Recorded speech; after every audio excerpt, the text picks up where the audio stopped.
Danang in Vietnam is starting to get quite a bit of attention.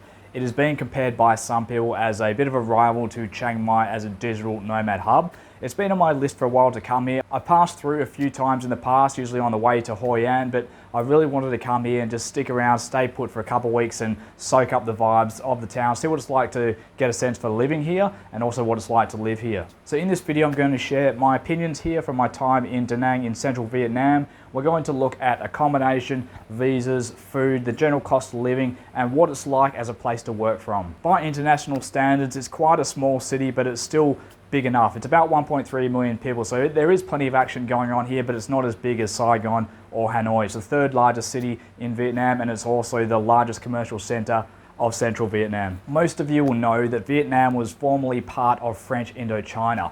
After that came the Vietnam War, or the War of American Aggression, depending on your perspective. And during that time, Danang International Airport was actually a major military base for the US Air Force. So to the present day now, Danang is quite a thriving city. It is very picturesque. There's a beach here that gets ranked in the top beaches in the world. It's got mountains as well. It really is quite a beautiful place. And just down the road, you've got Hoi An, which a lot of you will know as well. One of the first things you notice when you arrive at the airport, especially if you came from a big city like I did, I came from Bangkok. I arrived here and you just get that feeling straight away that you're in a smaller city. The airport is a lot smaller. It's a lot quicker to get in and out and through customs. The taxis getting from the airport into town are quite reasonable. I paid 150,000 dong, which was quite cheaper than I was expecting because there weren't really any other options to get into town. So I thought, oh, this is where I'm going to get stitched up here, like you often do getting out of the airport. But this was quite good, not too expensive at all, and a nice quick journey. You do feel straight away that it is much smaller and a slower paced lifestyle here compared to somewhere like Bangkok or Saigon, which is quite a nice feeling after coming from a big city. I love Bangkok, but coming here, I just felt I could really relax a lot more and just slow down a bit more, which was quite a nice feeling. So on to food now. Well, every morning I've been having the banh mi, which costs usually between 15 and 20,000 dong. That's like a French baguette with some other salad and some meat and other stuff in there. It's quite tasty and very affordable. Meals can be quite variable.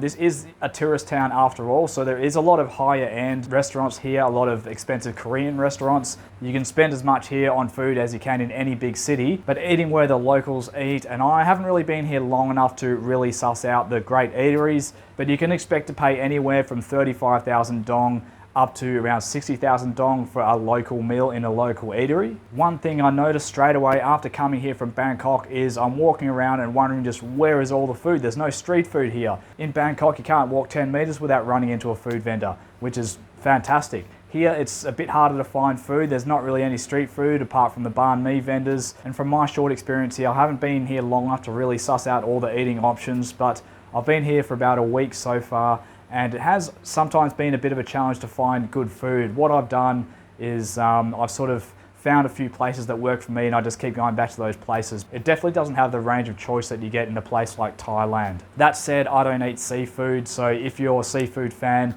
you won't have any trouble at all. There's seafood absolutely everywhere here. On to coffee. Coffee is probably the most important part of my day, or in the early part of the day anyway. It is the first thing I look forward to every morning when I get out of bed. And the coffee here is fantastic. Vietnam does cafes and coffee shops really well. You can pay about 25,000 to 30,000 for a really nice cup of coffee. You'll pay more than that if you want a salt coffee or an egg coffee, which are quite famous in this region as well. But it's a really nice way to start the day. Most of the coffee shops have really nice little alfresco areas where you can just sit and chill and sort of look out onto the street and think about what you're going to do for the day. In my opinion, Vietnam probably does coffee shops better than any other country in Southeast Asia. On to beer, which is a very important staple of a well-rounded diet, especially in a tropical climate. Vietnam has some of the cheapest beer in Asia. It's right up there with Cambodia for cheap beer. You can get a little 330ml can at like a 7-Eleven convenience store here, a 24/7 convenience store. They're everywhere. You can get one of these little beers for about 14,000 dong. And the nice thing is a lot of these little 24-hour convenience stores, they've got tables and deck chairs out the front. So you can buy your beer, then sit out the front on your little deck chair and just watch the world go by. You can have that similar experience having a sit-down beer on the street that you would normally have to go to a bar for and pay a lot more. But here the great thing is you can do that out the front of the 7-Eleven or the convenience store. Now after you've finished your beer, you're probably going to need some water before you go to bed. So water here, I've been paying about 10,000 dong for a 1.5 litre bottle. I haven't seen any reverse osmosis machines around like you have in Thailand and Malaysia, which is a bit of a bummer if you're living here long term, because when you look at how cheap these reverse osmosis machines are, in Thailand you're paying 1 Thai baht for about a litre of water, and in Malaysia I was paying 10 ringgit cents, 0.1 of a ringgit, for 1.5 litres. Now that is very cheap, and if you're living somewhere for a period of time, you don't really want to have to be going to the 7-Eleven to buy your 1.5 or 2 litre bottle every day. It's not a big expense, but when you can fill your bottle up for 1 Thai baht out the front of your apartment building, you can't really argue with that. Danang does some of the best value accommodation in Asia. The room that I have here, and it's not a shithole, guys, it's a pretty good room. I've been paying $6 per night. It's got aircon, it's got a fan, it's got a fridge, private bathroom, big double bed, chairs, tables, cupboard. What more do you want? It's a really nice room for the money. I mean, you're not going to get anything like this anywhere in the world for this kind of money. Probably not anyway. In Thailand, for this quality of accommodation, you're going to be looking at $15 to $20 a night. In Malaysia, you'll be looking at $25 to $30 a night. I've been getting this for $6 a night. They put the price up to $8 for the weekend, and then on Monday it went back down to $6. It is the tail end of the rainy season, so maybe the prices are a little bit lower because of that, but really for $6 a night, for what I got here, I just couldn't believe it. It's got really good Wi-Fi, it's nice and quiet, I really can't fault the place, it's just amazing value. On to working now. So how is Danang as a place to work from? Well, I can't comment that much on this because I have been working from my hotel room most of the time. Before getting here, I was in co-working spaces for the last 2 months, so I just wanted to come here and pull things back a bit, spend a bit more time at the beach, spend a bit more time in coffee shops. So I didn't come here with a view to spending all my time in co-working spaces. So I can't comment from that perspective, but what I can do is show you a bit of a screen record here of some of the co-working spaces that are around, because there is a co-working scene here. I don't know if it's quite as strong as the co-working scene in somewhere like Chiang Mai, but there definitely are plenty of digital nomads working here from co-working spaces in Danang. The internet here is quite good as well, so you don't need to go to a co-working space just to get good internet. If that is your main concern, you should be able to do most of what you need to do from your hotel room as well, and if not, from a coffee shop. Onto visas now. Visas are quite important, of course. Vietnam has just activated the 90-day multiple entry tourist visa. So you can get a tourist visa and come into Vietnam for 90 days here. It gives you plenty of time to do a motorbike trip from north to south, do some train trips,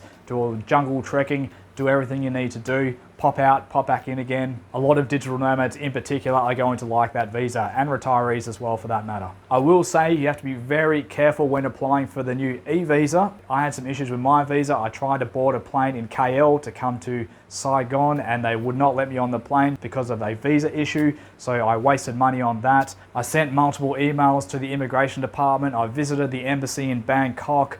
I was given a phone number that no one answered. I was given email addresses that no one replied to. In the end, I had to go to an agent to get a new visa altogether from scratch. So just be very careful that when you do get your visa, that you check all the details and make sure it matches your passport. Even though you have to send a copy of your passport when you apply for your visa that gets verified against your visa, you can't rely on them to get the information right. It's up to you. The onus is on you to make sure that the information matches your passport. Otherwise, they won't let you on the plane. Then you've wasted your visa fees and you've wasted your airfares. So be very careful with your visa. The fact that accommodation is so cheap, it's going to make this place very attractive to digital nomads who are starting out, trying to start new businesses, trying not to burn through too much cash while they get their business up and running. It's also going to be quite attractive to retirees who are on fixed incomes, or even earlier retirees who are living off investments. When you can get a pretty nice apartment here for $6 a night, it speaks for itself, doesn't it? As far as networking goes for trying to build a business and build business contacts,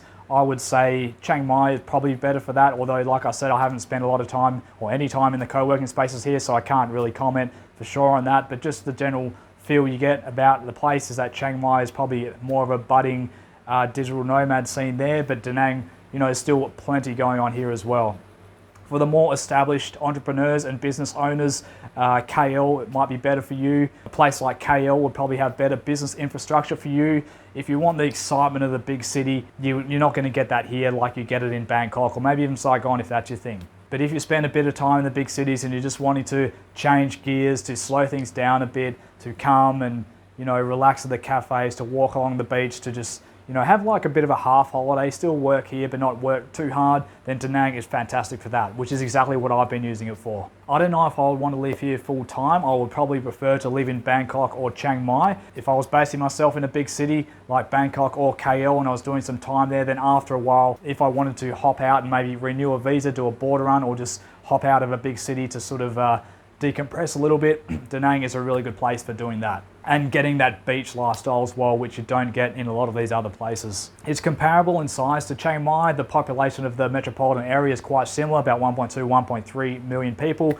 But Danang probably feels bigger in the sense that there's more high-rises here. Maybe that's got something to do with the tourist sector and the high-rise apartments and hotels that line the beach. Where I'm staying, it's not in the full tourist area, but it's still relatively touristy here, so I can't compare it to Chiang Mai too much. Chiang Mai is quite touristy as well, but Chiang Mai has probably more of a functional kind of city feel to it. Like it's not too big, but it's big enough to have everything you need to do. Here, it definitely does feel a bit more geared towards the tourist. So Chiang Mai might be a better place for living a normal life as compared to a place to go for a holiday. But it's got that same smaller city feel to it, being big enough but not too big. A lot smaller than Hanoi, a lot smaller than Saigon. You can come here, you can chill out, you can still work, but you can have like a bit of a holiday at the same time. It's really nice for that. It's a kind of like a bit of a halfway feeling for me anyway. So thanks a lot for watching, guys. If you've spent much time in Danang and you'd like to share your opinions down in the comment section, please share your opinions there. We'd love to hear what you guys are doing. If you've lived here long term, if you've worked from here, what are the co-working spaces like for you? How have you found living here long term? How have you found the food scene? Maybe you can share a few pointers there for our audience. Thanks a lot for watching. Catch you later.